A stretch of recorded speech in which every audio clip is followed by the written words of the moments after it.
2 anos atrás, o uso de máscaras passou a ser obrigatório em todo o Brasil. Em uma época de dúvidas e incertezas, essa foi a medida tomada para que não acontecesse a proliferação do coronavírus. Confira agora. 22 de abril de 2020, início da pandemia de Covid-19. Para enfrentar uma doença ainda desconhecida, cada prefeitura adotou medidas sanitárias e de restrição de circulação de pessoas. Aqui em Belo Horizonte, foi a partir deste dia que o uso de máscaras passou a ser obrigatório. A mudança valia para todos os espaços públicos, equipamentos de transporte público coletivo e estabelecimentos comerciais, industriais e de serviços da capital. Nesses 2 anos, a cidade passou momentos difíceis: comércio e bares fechados, leitos de UTIs cheios, mortes. Hoje, graças ao avanço da ciência na busca pelo imunizante contra a Covid-19, em Belo Horizonte, 87% da população total da cidade já tomou a segunda dose ou dose única. Vacinação que é fundamental para voltarmos cada vez mais à normalidade de antes da pandemia. Em março, o uso de máscaras ao ar livre passou a ser dispensado em BH, exceto em casos de aglomerações. Em abril deste ano, terminou a vigência do decreto de calamidade pública na cidade. Hoje, Belo Horizonte e Belém, no Pará, são as únicas capitais do país que não desobrigaram o uso de máscaras em locais fechados. A prefeitura afirma que a liberação de máscaras nesses ambientes está condicionada à queda da incidência e à redução da letalidade da Covid-19. Além disso, o município tem reforçado a importância da vacinação completa da população.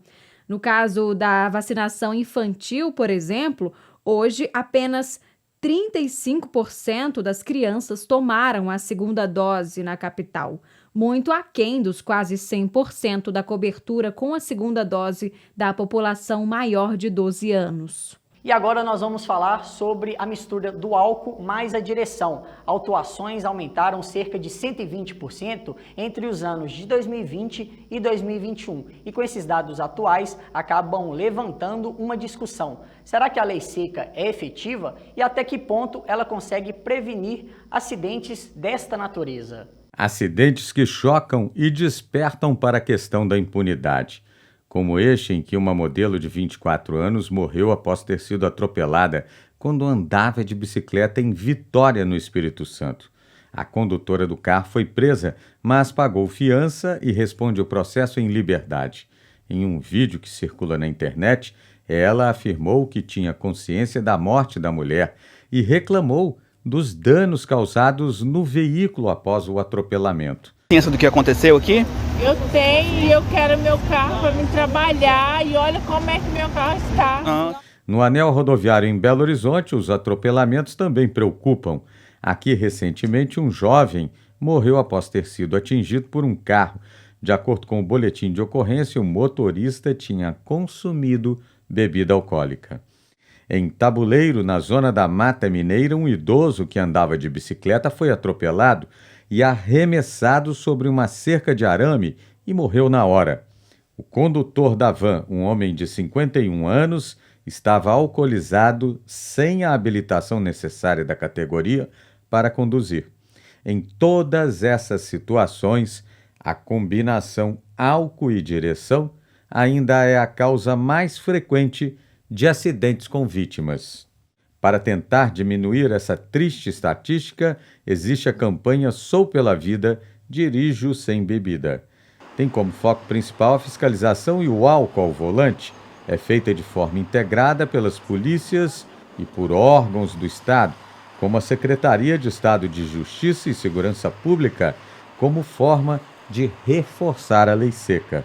As abordagens realizadas somente pela campanha em todo o estado mostram que, em 2019, 521 motoristas foram autuados por embriaguez.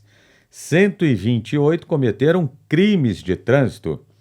Em 2020, as autuações diminuíram para 512, mas os crimes de trânsito aumentaram para 248. Em 2021, As autuações saltaram para 895, um aumento de 74,8% em relação ao ano anterior. Já os crimes ao volante também aumentaram para 307, um crescimento de 23,79% se comparado a 2020. Para reforçar ainda mais a fiscalização, os policiamentos militar e rodoviário agora contam com mais uma ferramenta. É o etilômetro passivo. Ele dá uma maior celeridade, porque ele serve como triagem, ou seja, você aproxima o aparelho na boca da pessoa, ela sopra e automaticamente você consegue saber se há indícios ou não daquela pessoa ter feito uso de bebida alcoólica. Uma latinha de cerveja, ele já acusa? Com certeza, qualquer quantidade que a pessoa tenha feito uso, ele vai acusar.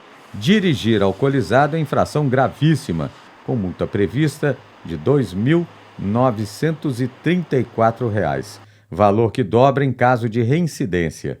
Além disso, o carro é apreendido e o motorista tem a carteira suspensa e perde o direito de dirigir por 1 ano. E para quem dirige embriagado e se envolve em acidente com vítimas, a pena pode chegar de 2 a 4 anos se for constatado crime culposo e de 6 a 20 anos se for constatado crime doloso. No caso de crime qualificado, em que o motorista planeja a morte da vítima, a pena pode chegar de 12 a 30 anos de prisão. Em todos os casos, a perda da carteira e do direito de dirigir. Avair faz parte do movimento Não Foi Acidente, que reúne cerca de 200 famílias de vítimas no trânsito no país e tem mais de 1 milhão de seguidores nas redes sociais. Eles defendem mudanças rigorosas na lei seca. A principal, que o motorista embriagado seja enquadrado por crime doloso, que tem a intenção de matar. Hoje quem mata no trânsito tem mais direito que as suas vítimas, né? Porque muitas pessoas dizem, né? O motorista não tinha intenção de matar. Mas a vítima também não tinha intenção de morrer. O motorista não tinha intenção de matar, mas ele bebeu. A partir do momento que ele bebeu, ele não tinha intenção, mas ele assumiu o risco. Um debate amplo que se faz urgente, de acordo com este advogado especialista em crimes de trânsito e as autoridades policiais. Nós, do direito, a gente aplica a lei.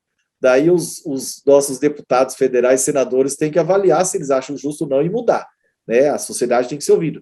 Pelo que a gente tem o sentimento como cidadão de injustiça, a gente entende que é muito brando. É que somam tantas coisas, por exemplo, a demora do judiciário, as impunidades e tudo isso, e as pessoas vão ficando estafadas. O Brasil está entre os países que mais morre pessoas no trânsito. Isso por si só já exige uma postura diferenciada da nossa legislação. Dentro disso, quanto maior rigor, entendemos que há uma maior probabilidade desse condutor poder se adequar ao que é o correto a ser feito. Obviamente, precisamos também de um trabalho educativo, desde o princípio, desde o período infantil, onde essa criança começa, até ele se tornar um adulto. Outro empecilho que favorece a impunidade é a morosidade da justiça, de acordo com as famílias das vítimas. A gente, além de sofrer com a dor da saudade, a gente sofre com a dor da impunidade. Por quê? Porque esses casos levam anos para ser julgados, né? Então, além da injustiça, né, de ver o acusado levando a vida normalmente, viajando, indo para baladas, né? Continuando a dirigir, a morosidade da justiça, ela beneficia a defesa e prejudica a acusação. Por quê? Porque tira o peso dos fatos, né? O Jornal Rio Doce vai ficando por aqui. Uma boa noite para você, um ótimo fim de semana e até segunda-feira.